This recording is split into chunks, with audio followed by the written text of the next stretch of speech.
दोस्तों, कहानी की शुरुआत सन 1850 से होती है, जहां पर हम एक अंग्रेज को देखते हैं। दरअसल इन लोगों को इन्वेस्टिगेशन करने के दौरान ये पता चला कि इस जंगल में सोने की खदान है और उसी सोने को क्लेमेट पाना चाहता है। तभी वहीं पर गांव का एक जमींदार आता है। क्लेमेट जमींदार से उस सोने के बारे में बताता है। जमींदार उससे कहता है कि ये सब तो एक अफवाह है और वहाँ पर अजीब तरह की आत्माएं रहती हैं। कुछ वक्त पहले वहाँ 5 लोग गए थे और पांचों के पांचों मारे गए, लेकिन क्लेमेट किसी की बात सुनना नहीं चाहता और वो उस खजाने को किसी भी कीमत में पाना चाहता है। इसके बाद हम देवपुर नाम के एक छोटे से गांव को देखते हैं। सुबह होते ही गांव के सब लोग खेतों में काम करने के लिए चले जाते हैं और ये सभी खेत उस जमींदार के थे।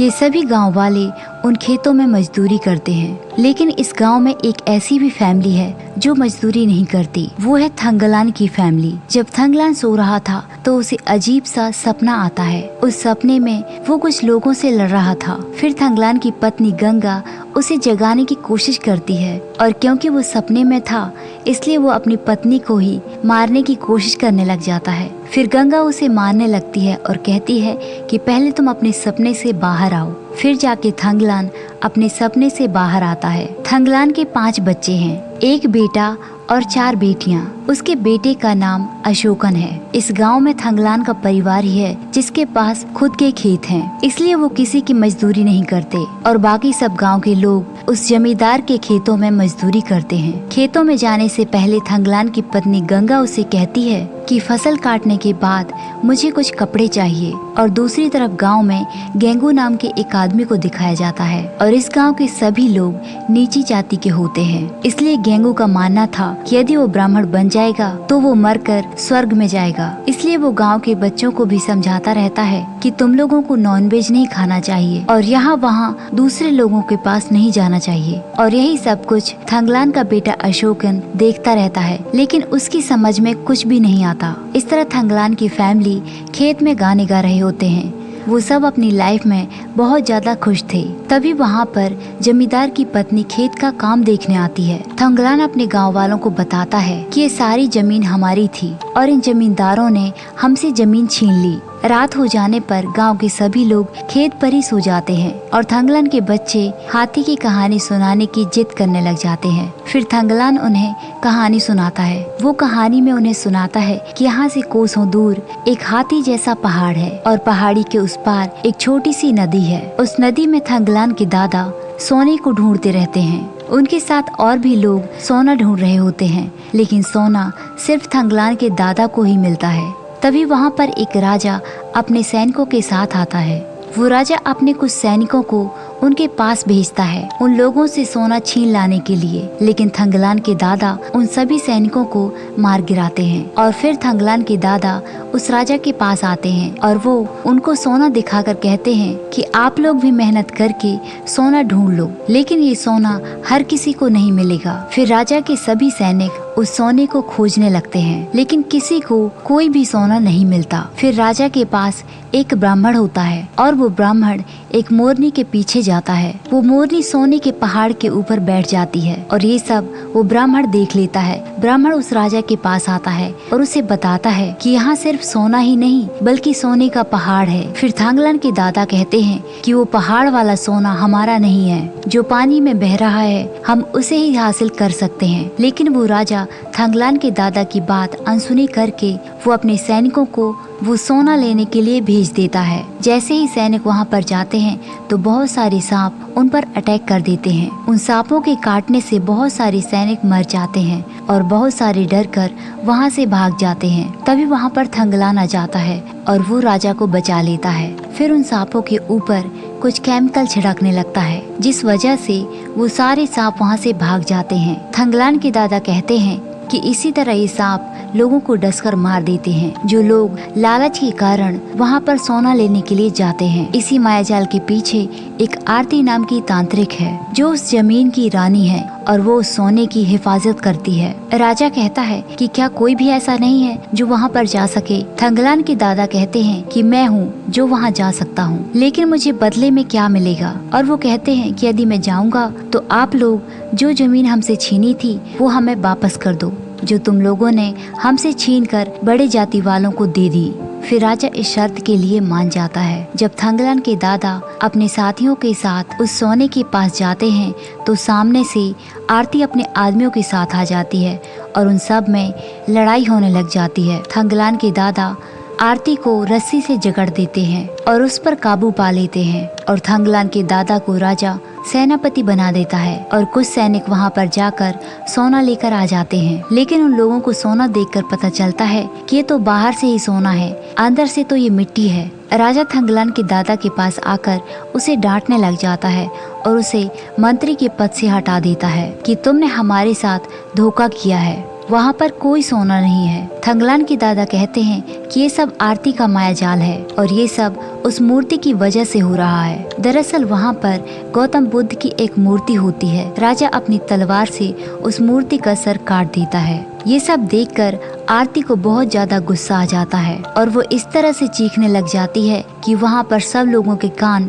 फटने लग जाते हैं और उनके कान उसकी आवाज को बर्दाश्त नहीं कर पाते। दादा अपनी तलवार से आरती का पेट काट देते हैं और उसका खून जमीन पर बहने लग जाता है और देखते ही देखते उसका खून सोने में बदल जाता है और ये सब सोना राजा ले लेता है। इस तरह थंगलान अपने बच्चों को ये कहानी सुना रहा था कि वो सब जमीन हमारी है। फिर आधी रात को थंगलान के खेत की फसल को कोई जलाने की कोशिश करता है। थंगलान की फैमिली उस आग को बुझाने की कोशिश करती है, लेकिन आग इतनी ज्यादा थी कि वो सब कुछ नहीं कर पाए और सारी फसल जल गई। सुबह होते ही जमींदार अपने आदमियों के साथ आता है और वो टैक्स लेने के लिए आया था, क्योंकि जब भी फसल काटी जाती है तो जमींदार उनसे टैक्स लेता है। लेकिन थंगलान के पास अब कुछ भी नहीं था और जमींदार उसे सजा देने लग जाता है और वो उसकी सारी जमीन हड़प लेता है। और अब थंगलान को भी बाकी गांव वालों की तरह उसे भी जमींदारों के खेतों पर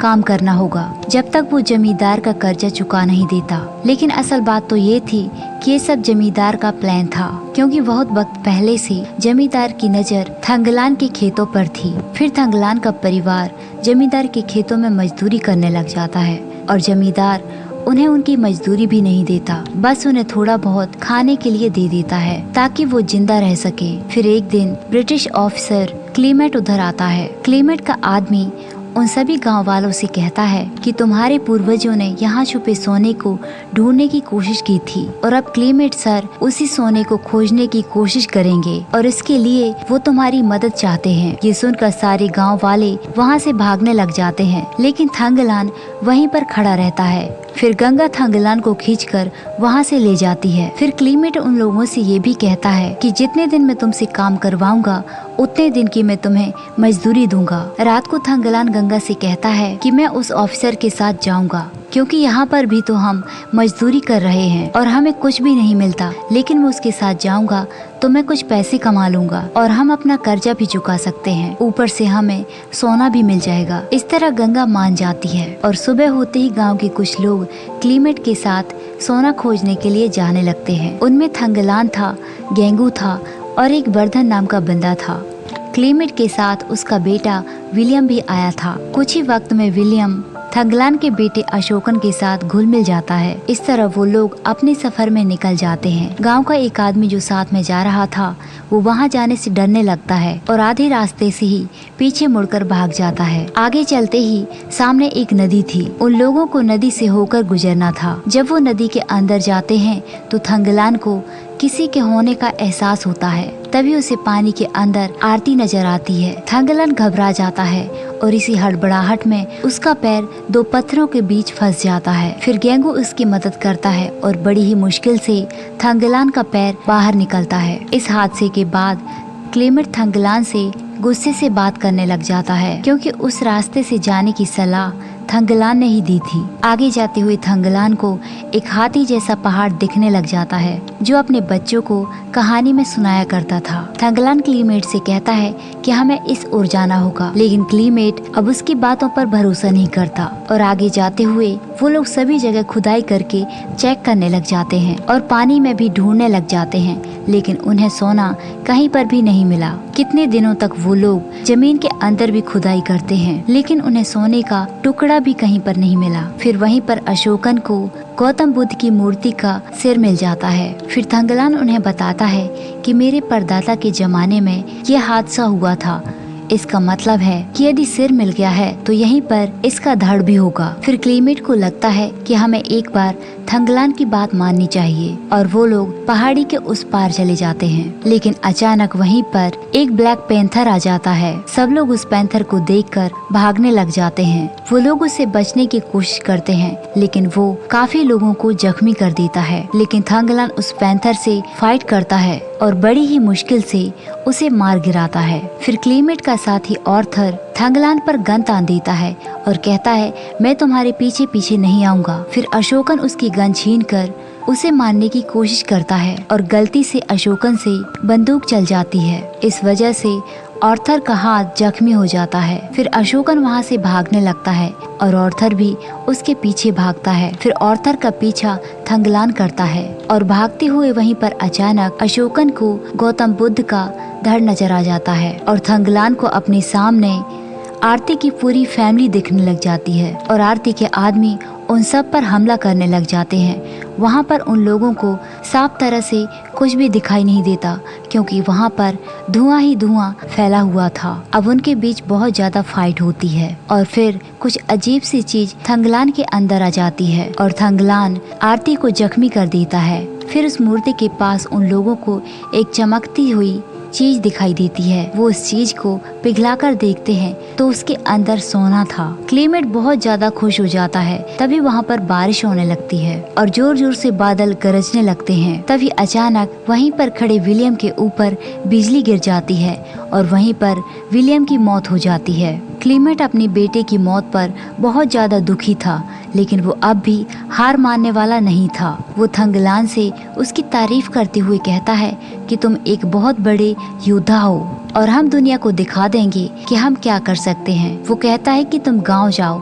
और वहाँ से और भी लोगों को इकट्ठा करके यहाँ लेकर आओ और मैं उन सबको मजदूरी भी दूंगा। फिर क्लीमेट थंगलान को अपना कोट पैंट भी देता है। थंगलान उसके कपड़े पहनकर घोड़े में बैठकर गांव की तरफ निकल जाता है। थंगलान सबसे पहले जमींदार के पास जाता है और वो अपना कर्जा चुकाकर अपनी जमीन उसे वापस ले लेता है। इस तरह उसकी फैमिली की खुशियाँ फिर से वापस आ जाती हैं। फिर थंगलान अपने गांव वालों को समझाता है कि उस जगह पर बहुत सारा सोना है। यदि हम क्लीमेट के साथ काम करेंगे तो वो हमें मजदूरी भी देगा और सोने का थोड़ा हिस्सा भी, और फैसला आप लोगों के हाथ में है। यहाँ रहकर जमींदार के नीचे काम करना है या क्लीमेट के साथ काम करके अच्छी मजदूरी कमानी है।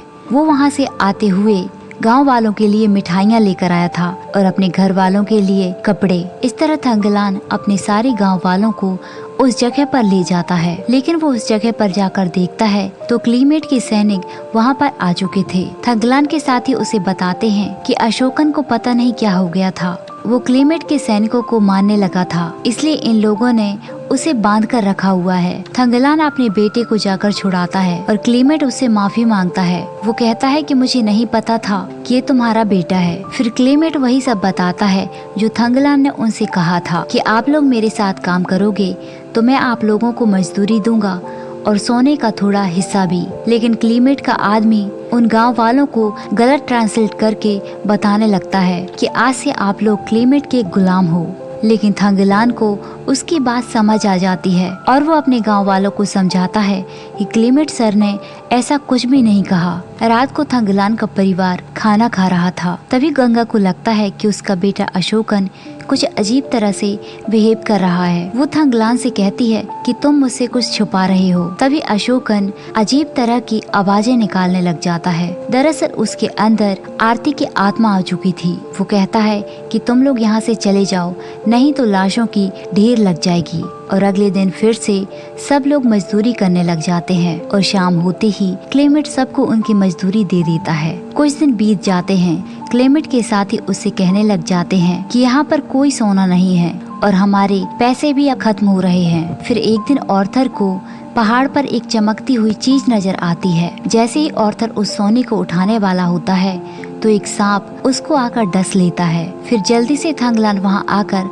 उस सांप को मार देता है और ऑर्थर की मरहम पट्टी करता है। फिर अचानक वहाँ पर बहुत सारे सांप आने लग जाते हैं और एक सांप थंगलान की छोटी बेटी को काट लेता है और थंगलान की बेटी की वहीं पर मौत हो जाती है। उसकी बेटी की मौत का सबको अफसोस था। वो लोग 2-3 दिनों तक काम ही नहीं करते। फिर एक शाम को थंगलान के पास एक बूढ़ा आदमी आता है। वो उससे कहता है कि क्या तुम्हें नहीं पता कि तुम्हारे दादा ने ही आरती को मारा था और उसके खून से सारी जगह सोना बन गया था और उसी आरती के आदमी आज भी इस जगह की रक्षा कर रहे हैं और यदि तुम उस लड़की को मार दोगे तो यहाँ का सारा सोना हमारा होगा। लेकिन थंगलान इस बात से सहमत नहीं होता क्योंकि वो किसी को मारकर ये सोना पाना नहीं चाहता था। वो मेहनत करके इस सोने तक पहुंचना चाहता था, ना कि किसी की जान लेकर। अगले दिन फिर से खुदाई स्टार्ट कर दी जाती है, लेकिन क्लेमेट यहाँ पर एक नया नियम लागू कर देता है कि जब सोना मिलेगा तभी आप लोगों को मजदूरी भी दी जाएगी और तभी आपको खाना पानी दिया जाएगा।